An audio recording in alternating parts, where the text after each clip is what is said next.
Hello and welcome to our debate on the media between freedom and accountancy.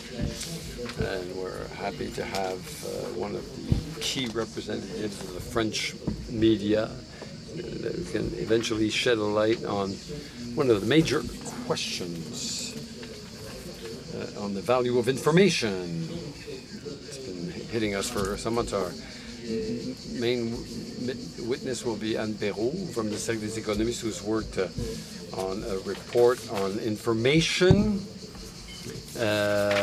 Still a few months before it's published. Pierre, who's the head of Les Échos and Le Parisien, belongs to Bernard Arnaud. We have GUIRAUD, director of West France. Arnaud de PUYFONTAINE, the CEO of Vivendi.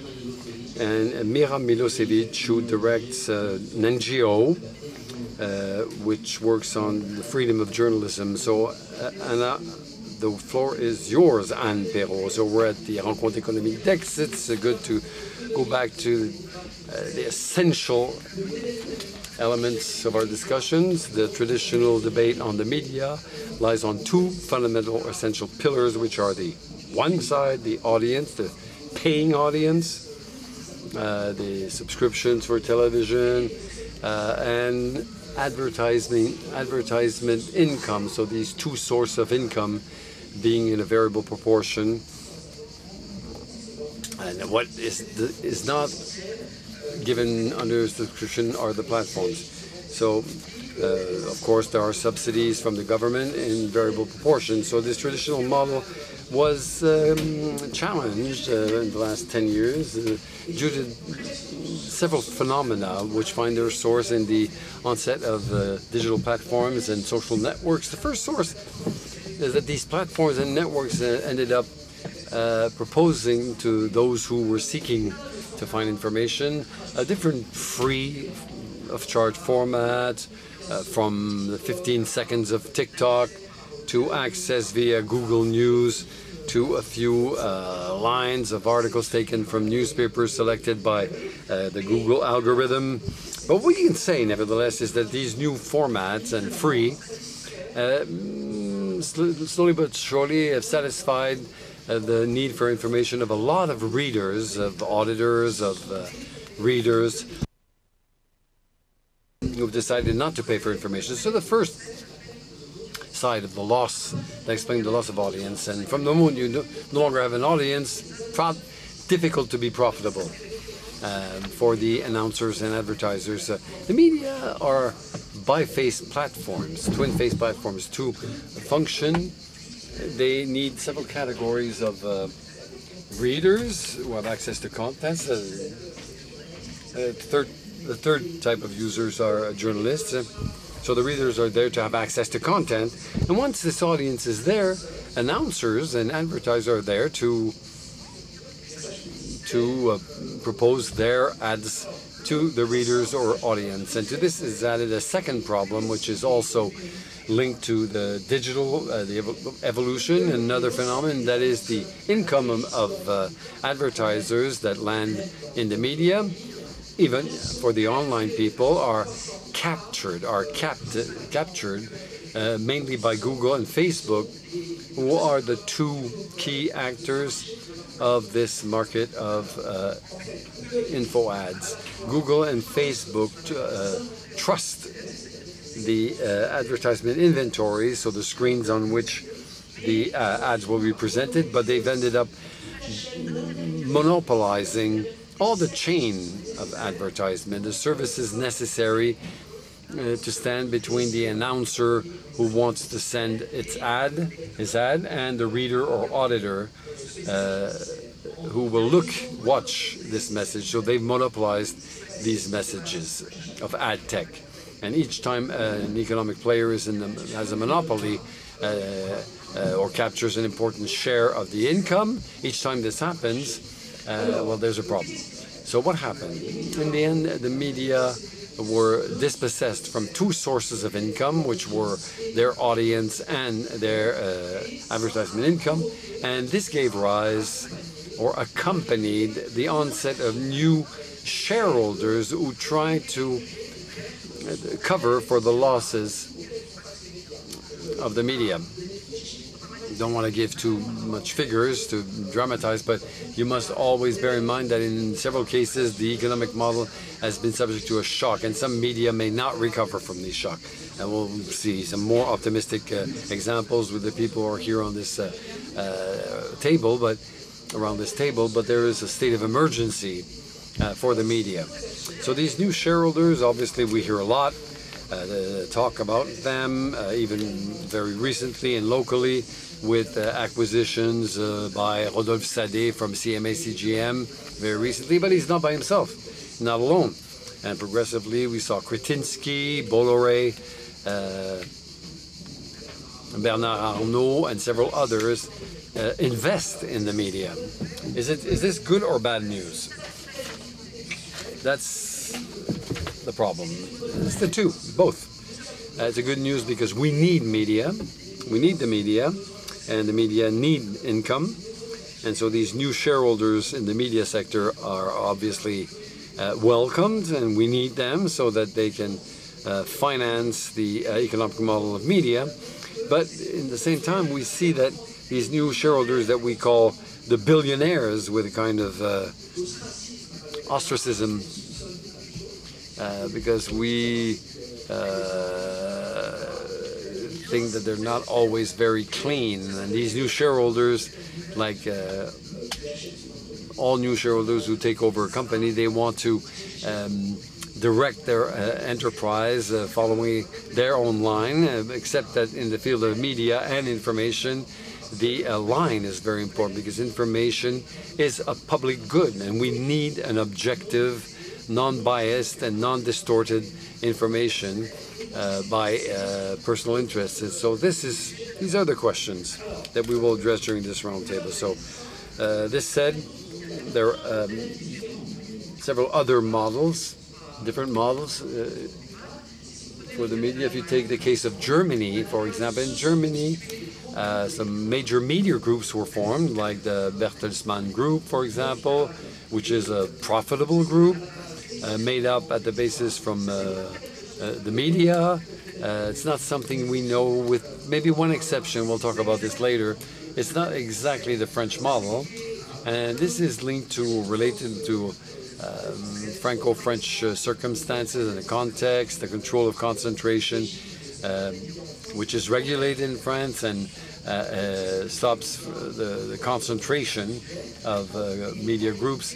But in reality, the question we ask ourselves, and that will be discussed in this roundtable, is that the onset of these new actors put information at risk in terms of non-biased and honest information. So, of course, this boils down to the question of governance, how the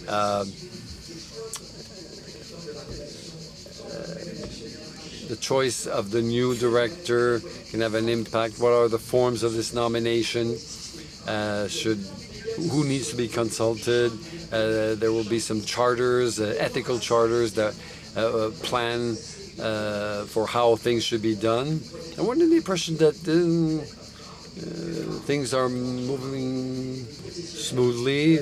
Maybe it's not the case. We'll hear what the professionals think about that, but it deserves being addressed, this governance of the media. And why did the media ask us to address these issues of governance? It's because the information, I will only talk about information, I don't talk about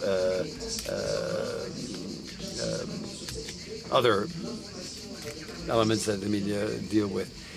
There's this idea of public good, and as a public good, we have to be concerned with the quality of the information and the influence of interest groups.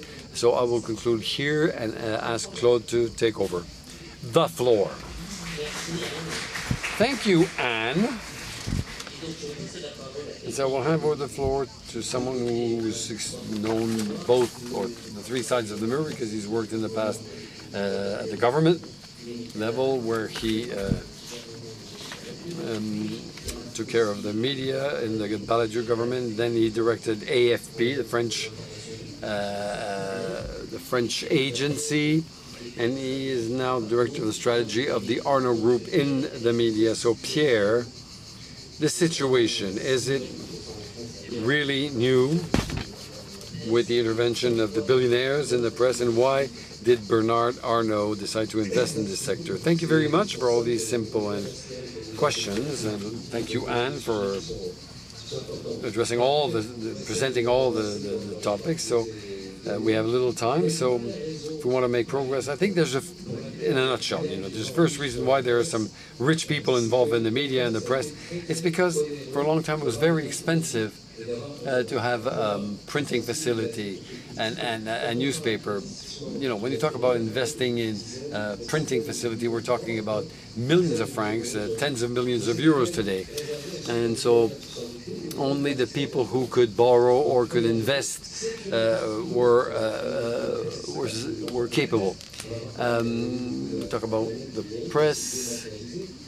That's not dematerialized, but before it was a heavy industry. For each purchase of a paper spool, it was very expensive.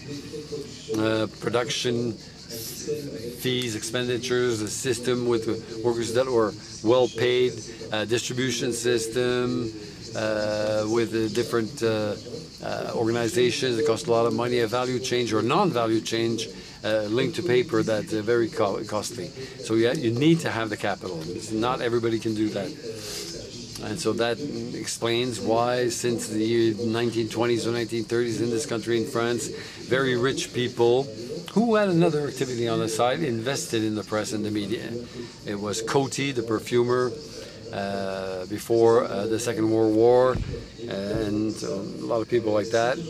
It's today a phenomenon that is quite extended. In Italy, Fiat still owns newspapers.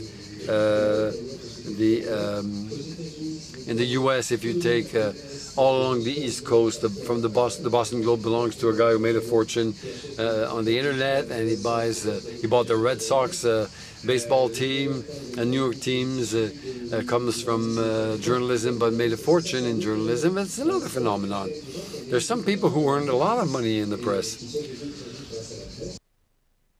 In the case of a certain number of publishers of the regional press in France, you have families of Southwest, for example, La Dépêche, and other titles, and bank groups. And so there's a tradition in the East Coast.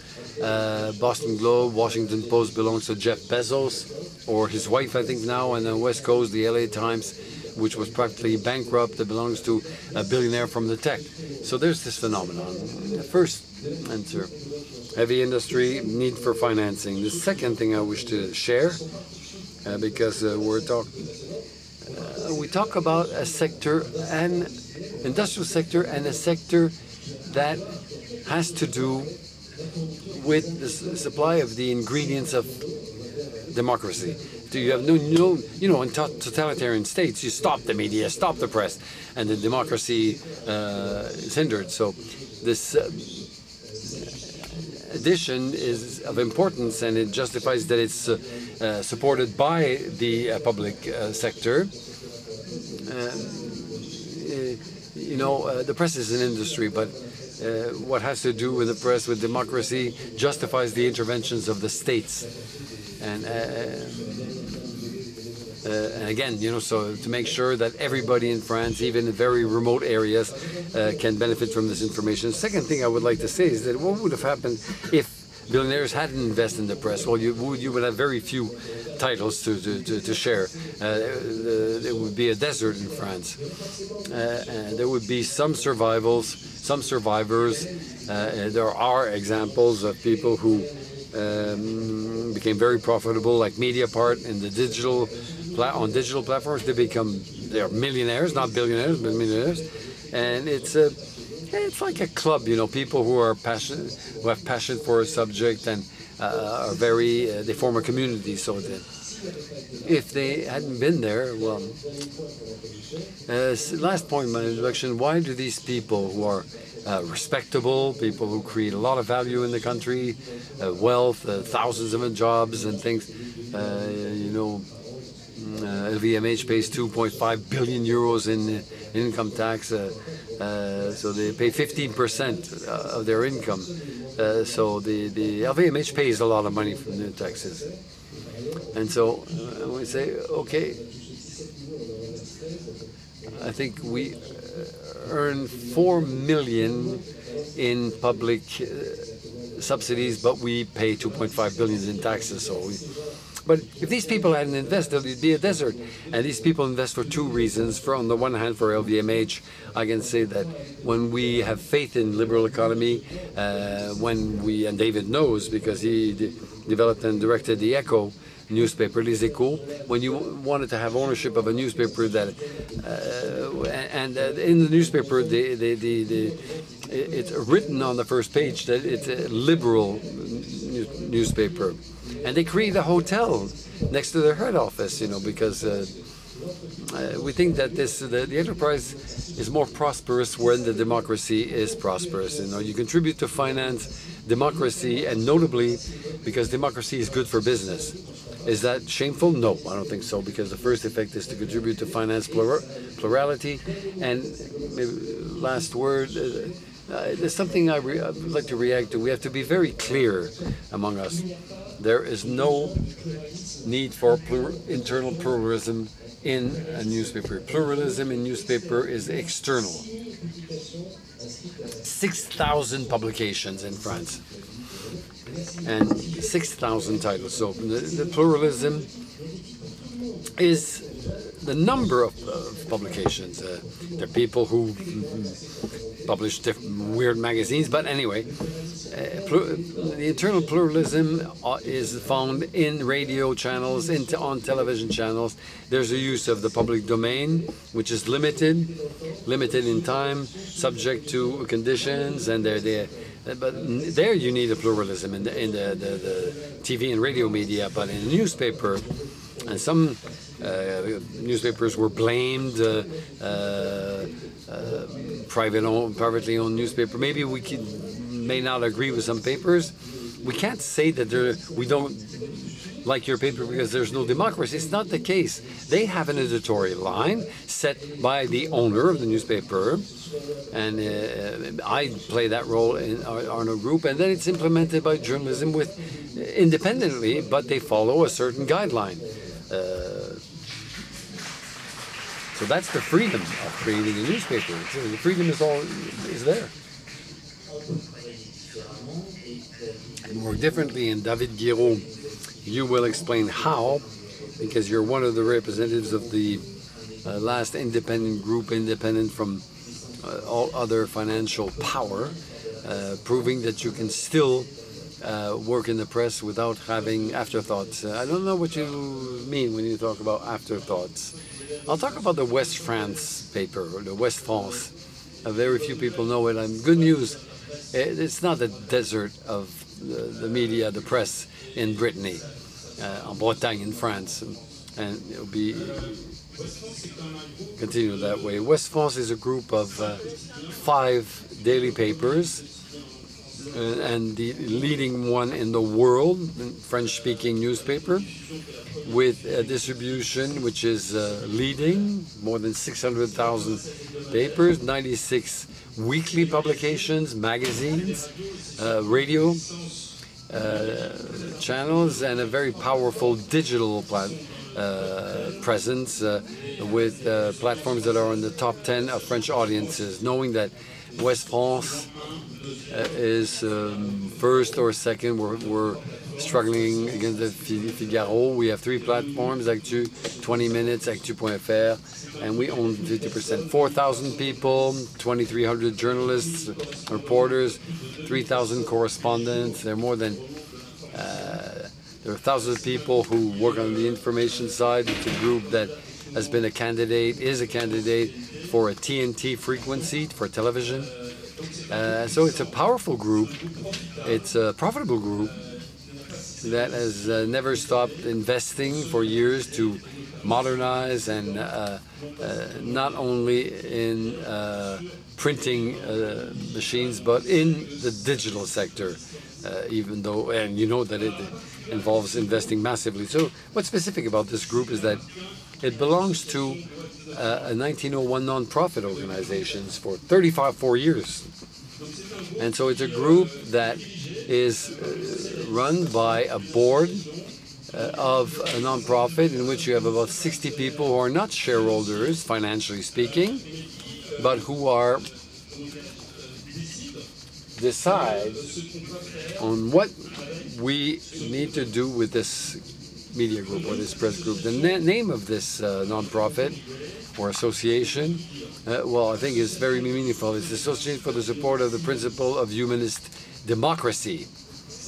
It's a key basis for us because our reason of being as a press group or media group, because we cover more than just the written press, is to bring the citizens together to make sure that the common good makes progress in the respect of everybody's dignity. That's what's written on our front page. All our logos are underlined by the fact that we belong to a non-profit organization. This association was created 34 years ago by a gentleman that at the time directed this group, François-Régis Soutin.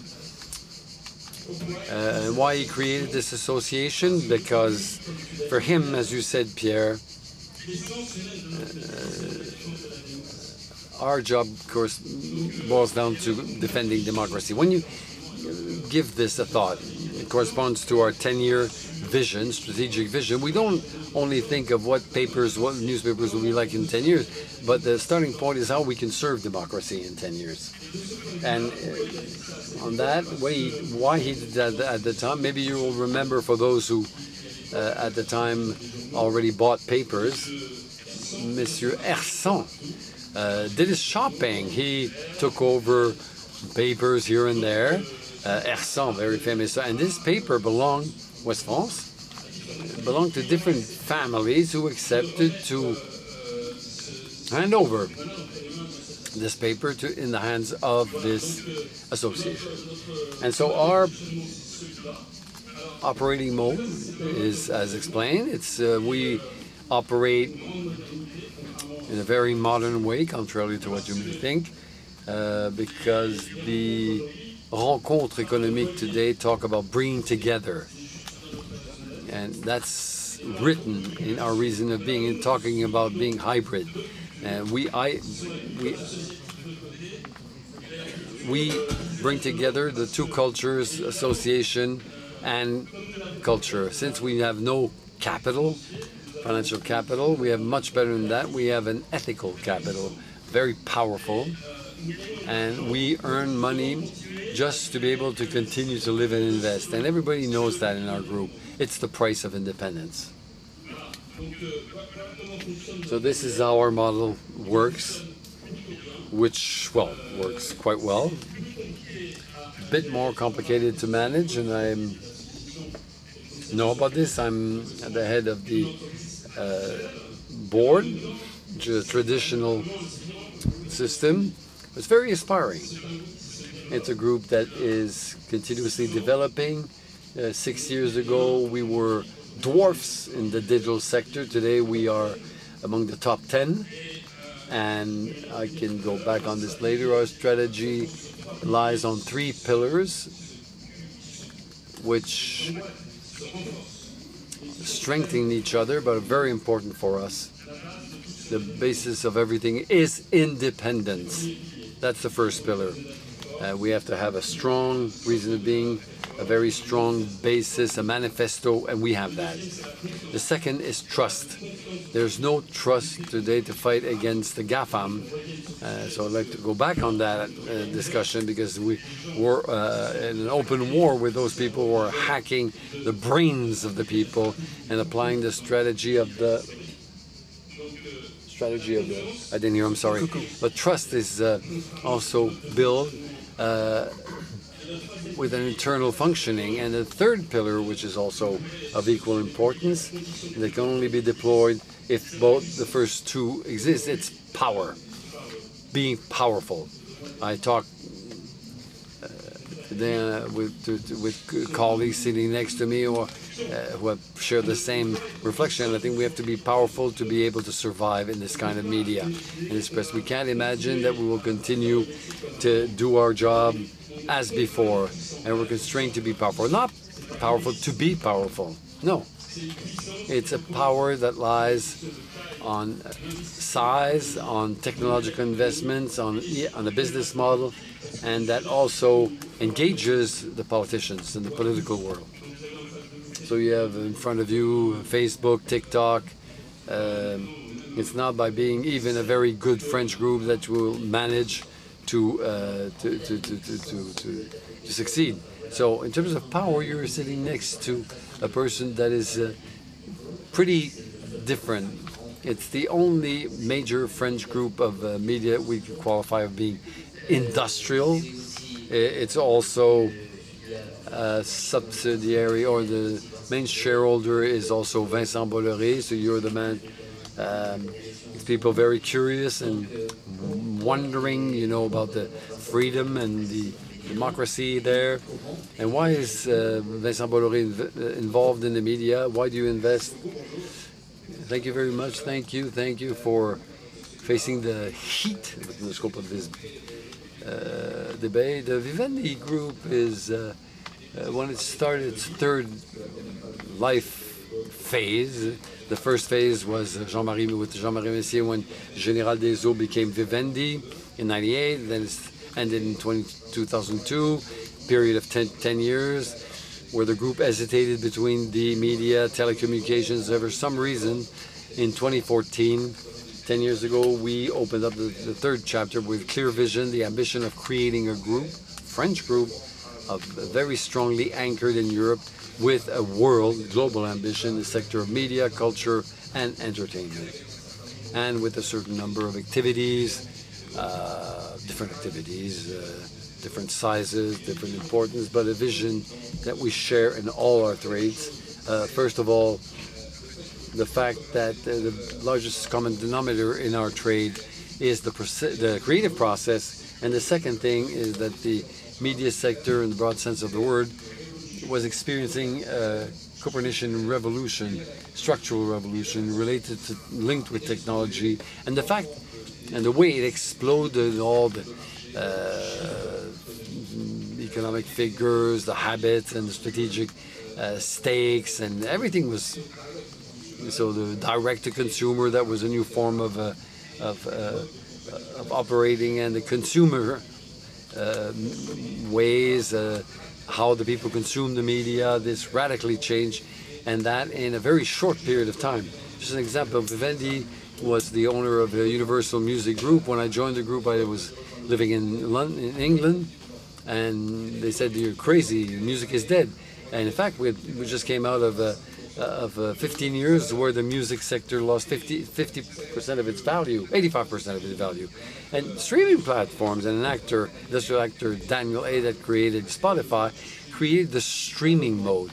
So by subscription, so you no longer bought CDs, but you bought subscriptions, and this revalued the musical catalog, a service approach on the playlist. I don't want to enter the details, but a very tangible example. For me, it's a model and a story that had an impact on all the written media, television, radio, and video games. And Canal Plus, some of you said that Canal Plus will become Canal Minus. I'm happy to say that Canal Plus is in very good health today, and the contrary happened. Why? Because you have a remarkable distribution platform which is called MyCanal, and MyCanal changed totally the behavior of consumers. And when you look at the rules of the games, which you see what happens in the field of advertising, I'm very happy to have all my friends from Havas, we're a subsidiary of the Vivendi Group. A certain number are here in this room. The advertisement market was totally transformed, revolutionized by this technology. So now let's come back to the project, which is Vivendi's project, and the reason why a remarkable French entrepreneur invested in the Vivendi project, because he became a shareholder in 2011-2012. He started by creating and investing in a channel which was called Director 8, which was then became became C8, run by Director Ballery, who is then the chairman of Vivendi. Its reason is that it was a sector that was opening up prospects, which were prospects for growth and development, which were very attractive.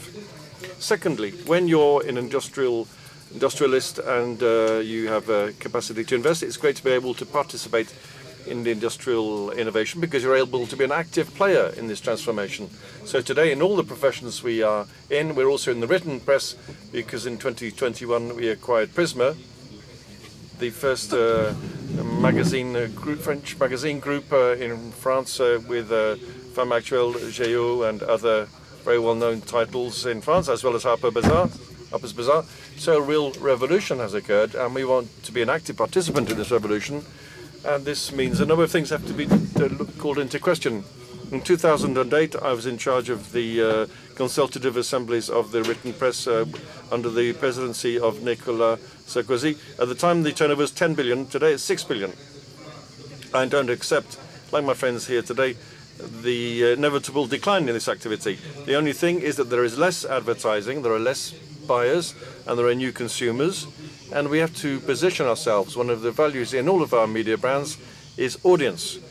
If you are able to bring audience and added value to this audience, you can create a project which is an industrial, long-term project which is economically viable. When I see media conflict between profitability and freedom, I think the term media is very generic. We're all part of public service. The information, this is subsidized by the French taxpayer. In our media, I think there's a difference. There's a capacity to be in media which are economically profitable, is a wonderful dynamic. It makes it possible to have this freedom as well.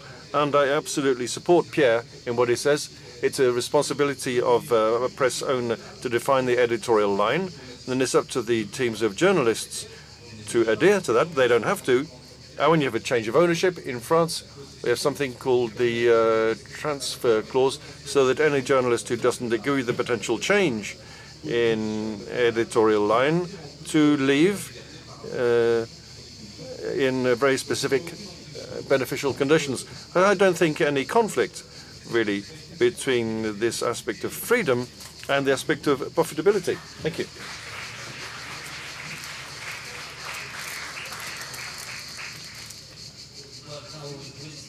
In English with Mira. Je sais pas si je dois parler anglais moi d'ailleurs. I'm not sure I should be speaking English. Juste un peu. Yeah. A little bit, yes. Speak to us about the system in the other countries. So how do they do when they don't have billionaires to help the newspaper? Is the freedom better or not? Thank you, and thank you for having me here, and of course, apologies for speaking in English. I will speak a bit about European countries and France as well. I come from a network of more than 200 organizations that support journalists and media and produce journalism in more than 60 countries around the world. And those are mostly small community, investigative, accountability journalism news organizations that are probably very different from some of the models that we have just mentioned here today. And I think the question is, of course, that is there a balance between investing and looking for profit and performing a role for democracy that the press, as the fourth estate, of course, needs to perform? And how do we actually measure that? And how do we see, which kind of journalism really contributes to prosperity of societies, to people being informed? So some of our members actually produce some of the best journalism today. And I'll mention, for instance, Sigma Awards. I suppose that many of you haven't heard of them. Those are international awards for data and investigative journalism. And in 2024, you can look at the short list. One of the examples is the story Narcophiles, New Criminal Order. For this story to be produced, there were 40 newsrooms in 23 countries that had to cooperate to produce this kind of an investigation that looked into organized crime and mechanisms behind how it functions. And this is the DNA of the network where we come from. In today's environment, for these small newsrooms to exist and to serve their communities, they need to work together. So one of the questions here, and especially in Europe, is how do these markets that are much richer than what we call the global majority or global south, how are they performing? And there is a research by the European Center for Media Pluralism and Media Freedom at the European University Institute in Florence that does yearly media pluralism research, and especially for EU countries. And when they say pluralism, it's not only about the number of outlets. It's looking at ownership concentration. It's looking at impact of owners and commercial interest on the editorial independence. And interestingly enough, if you look at European Union, at the moment, there is no single country in European Union that has a low risk for plurality when it comes to media and market plurality. What does it mean? That most of the countries that we perceive as most developed and free media markets actually are at the scale of medium risk. And in example of France, it's trending towards high risk when it comes to market pluralism. And this is something that we really, all of us, need to pay attention to and make sure that, of course, it's important to invest in media field, and we want to have more investment and, you know, people who have money to produce good journalism and good quality content. But how is that actually providing variety of options for everyone? And then, of course, the example of France at the moment is really interesting because for those looking outside for examples of how do you actually ensure these media pluralism, there is this new decision from the French Council of State that is requiring ARCOM to better enforce its plurality requirements. And this is not only for say news, but also to review all the principles and methods of control it exercises towards all the broadcasters. So that will be an interesting process to follow from both European but also international perspective. From your point of view, what is the best country in Europe for the freedom, for both the freedom of information and maybe the rentability of media? Is there someone who can do both? I think we have a combination of different market conditions and different traditions, especially in terms of subsidies for media, and also different traditions in terms of how did the industry respond to new media and big tech companies. So, of course, the Nordic countries always perform the best on the freedom of the press rankings and indices. However, they also have very developed and long-term system of subsidies. So one of the things that my network is working on is looking at those different policies and actually looking at the comprehensive industrial policy for journalism in today's day and age. And what does it mean? And how the subsidies need to work and how they can substitute the advertising revenue that was lost, and we'll talk about it later, that was lost by big digital companies capturing it, and not only capturing it, but squeezing a lot of good and quality journalism out of that equation. Merci, thank you for this information. Donc, dans le contexte actuel. So, if we look at the current French context, the question of freedom of information has become more complicated over the last few weeks. Julia, what I'm interested in for you, who have to pay the bills at the end of the month. What does this mean when you talk about the freedom of journalism or freedom of information, a little bit of a broader concept, the freedom of journalists? Just a couple of words, because we've talked about this earlier between us. The title of the conference is rather strange. Arnaud has mentioned this already, talking about there's no real conflict, I don't think, between freedom and profitability. This is a false opposition for me. West France is the embodiment of a free and profitable press group. The same thing at Vivendi. There's no opposition between the two. Yes, there is. Yes, there is. I'm interested to hear what you have to say. Over the last few weeks, we've seen struggles in the world of media, with journalists refusing to accept the changes of ownership in the media. Okay, this is another subject. We will see, and we will see in the future, these kinds of conflicts. But this is why we have to explain the rights and the duties of each party. I am a great defender of freedom of journalists to work, the independence of each journalist, guaranteed by international conventions, which is a kind of professional ethics system. It has to be part of the work of any journalist to have this freedom. This has to be protected. When it's not protected, this is not good, and this causes problems in democracies, in countries that are less democratic as well. Apart from independence of a journalist, doesn't mean independence of the editorial line. That's where there's a kind of syllogism. There's a kind of switching over.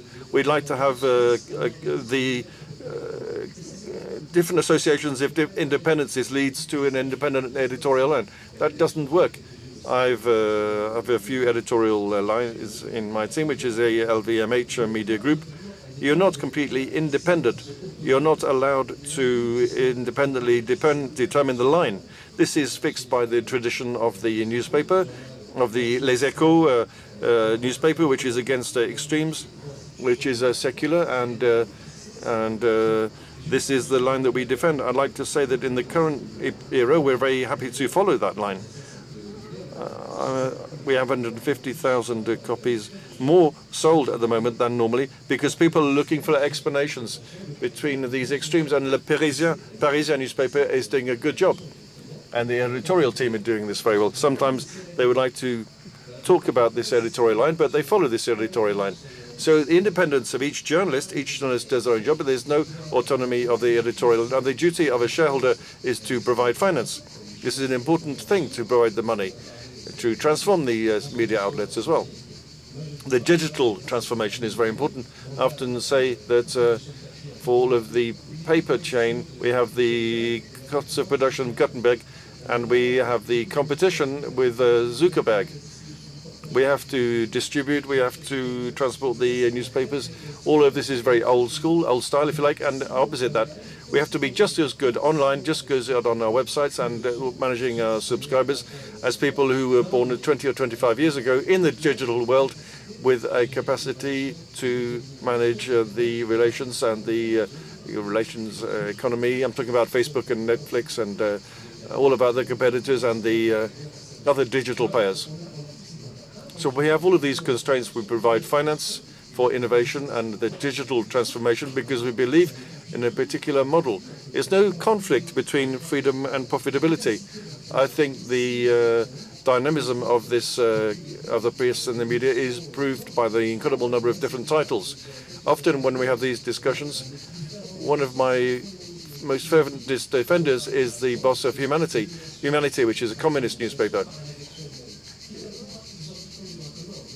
You could imagine that apart from in the Bolshevik workshops in 1918, things weren't happening like this. You couldn't nominate your own boss. But the boss of Humanity, the communist newspaper, agrees with me. He says the editorial line is communist. I don't want to have an editorial line doing anything else. There's no problem with that. It's never been a generalist title. It's always been on one single line. Yes, it has a communist editorial. I'm surprised that somebody like with the experience, they talk about sport and other things, but it's always followed its editorial line, but it's also limited its development. How do you resolve this problem at West France? I agree. This is a practice we've used for many years.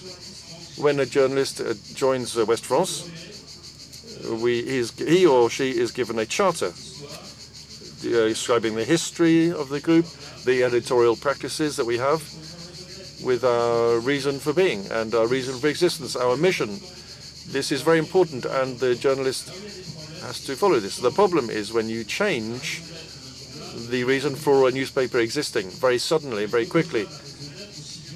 This call into question the reason for the newspaper existing, whether the owner or the journalist. When a journalist is recruited by West France, we explain what the newspaper does. We give them this document. They say, read this, please. And at the end of the day, if you want to join us and if you're interested and if you agree with what we want to do, this is a charter. There's a charter that describes humanist democracy, peace, values like this. If you sign this and you agree, if you don't agree with it, no problem at all. You can go and work somewhere else for another newspaper, for another media outlet. The contract is clear with the journalists. What I believe is that in a lot of newspapers in France, unfortunately, this approach is not clear enough. The reason for the existence of the media outlet is not clear, and so therefore the commitment and the participation of the journalists and the terms of this commitment is not clear. Pierre is right. Independence takes place within a certain framework. After that, nothing is more independent than the editorial team of West France, which talks about thousands of different things, but has a way of doing its job, of giving testimony without being aggressive, of denouncing without condemning. These are very strong values. If a journalist wants to join us and wants to denounce with that and wants to condemn, we don't agree with that. There are 4 values like this. The rules of the game have to be much clearer for everybody, for the shareholders, wherever they are. I forgot to say earlier, but our association is 60 people representing civil society. We have a few journalists and other newspapers as well. And including former Le Monde journalists. We have lawyers, architects, people working in social services. We have a kind of representation of the whole of French society. And we are a major French newspaper.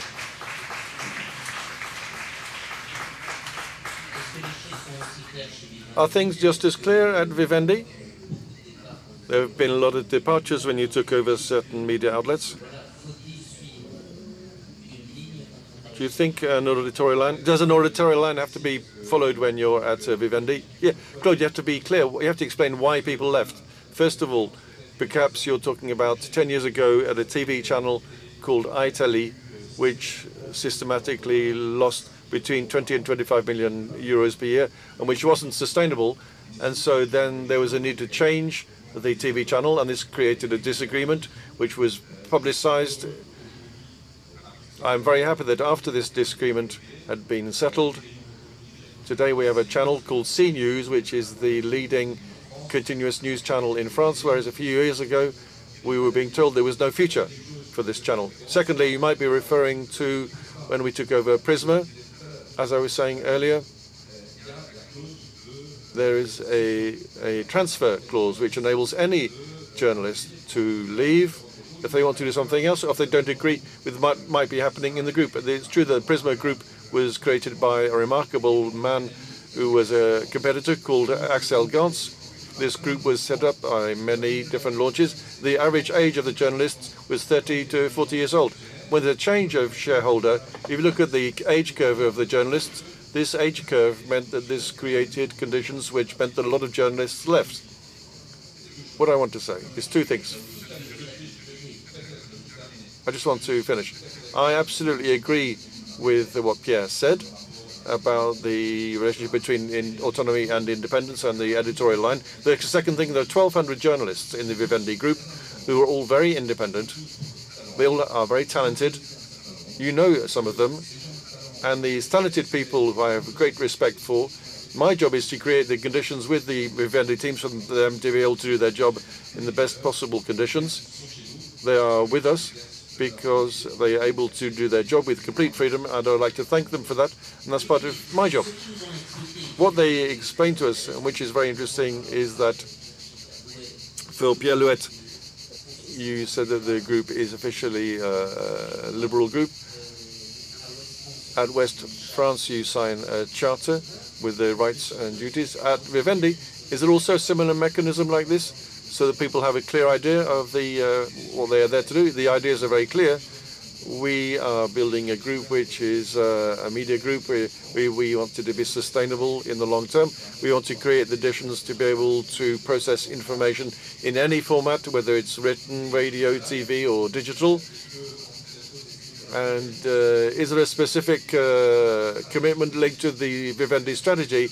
It so happens that we have on many occasions, whether it's with the National Assembly or the Senate, or during other hearings, we confirmed this was not the case. And as you are referring to the reference shareholder of the group, this shareholder has recently pointed this out. Thank you. I think we're coming to the end of our debate. I would like to ask you, for each one of you, what are the worst dangers that are threatening information? This morning I was at a debate which was about the dangers that are threatening democracy at the moment, and particularly the digital giants, and the fact that the media are considered to be the best rampart against fake news.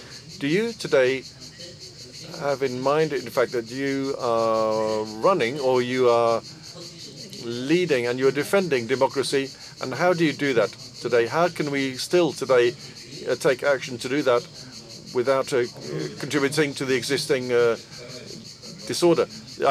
We could talk about this for many hours.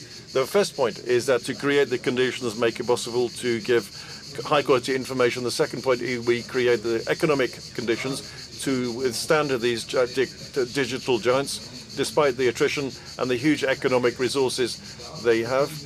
The third point is that in France we tend to create an opposition between big and small. The big and the small have to be together to defend both of their interests. And the last point is that, concerning the last point about the debate about democracy, I think when you have a problem, to solve it, you have to be able to name it. Our job in the media is to name the problems, and then you have to have a debate, and that's a very virtuous thing to do to defend democracy in itself. I would like to take a bit of a kind of a step back and a global view where we are in the markets at the moment. So over the last 20 years, in terms of profitability, especially in the digital field, there has been an equal distribution of who are the winners of the digital, especially programmatic advertising field. And I can go into details for hours, but in general, I think that news companies could have acted 10 years ago to impact the way that bargaining and bidding in the programmatic advertising field was done, so that actually incentivizes and motivates publishers to produce better quality news, because at the moment the advertising goes to the lowest common denominator and the cheapest property online. So that's one thing that has happened and it still hasn't been resolved. And unfortunately, the income for publishers has grown at the rate of 1%, whereas the income for the digital global companies and the advertising revenues for programmatic has grown at 10% per year. So we have the new challenge now, where if we don't join forces, there will be even less space for quality journalism and media to earn money and produce profits. It's of course called artificial intelligence, but not only at the level of so-called services as software, when content is being produced by LLMs, but at the layer of infrastructure. Infrastructure is becoming in cloud expensive, but it's needed for everyone to be able to produce journalism. Only by acting together, especially in Europe, we will have an opportunity to have democratic cloud that will allow this contrast between liberty and freedom and good content and profitability to be managed to everyone's benefit. Il nous reste très peu de temps, donc. We don't have much time. Perhaps Pierre and Eric and Arnaud, could you tell us in a few words how we can fight against this difficult world and this different context we're in at the moment? Quite honestly, I'm quite worried because the war is taking place in people's brains. We have to be aware that what was originally a horizontal utopia with sharing thanks to internet has now become something that is vertical. Vertical monopolies run by 2 or 3 people on the right or the left in the US and in China. And we have changed, as Asmala has said, we've changed from the economy of knowledge to cognitive capitalism. With AI that is arriving now, the danger is that we're going to be submerged. So, faced with this, as I was saying earlier, we have one thing we have is our brands, and our readers trust our brands, thanks to the quality of our work and the independence of journalists, etc. But we have to invest a lot of money to be able to fight against these other forces. We can't do it alone. We have to do it together.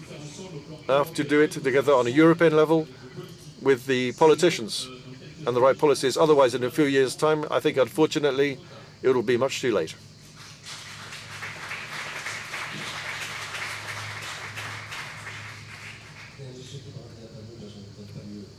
I think I couldn't have said anything better. David and Arnaud have said everything that needs to be said. I hope everybody's not too depressed. I think what we have to say, we're very determined. We have more and more readers. That's something that's very hopeful as well in the digital world. The readership has been increasing for 14 years, and the number of readers online is also increasing. We want to be suppliers of the ingredients for democracy. Thank you very much. I don't know if anybody else wants to add anything. Perhaps questions from the audience? No? No questions? We don't have time. Okay. Thank you very much.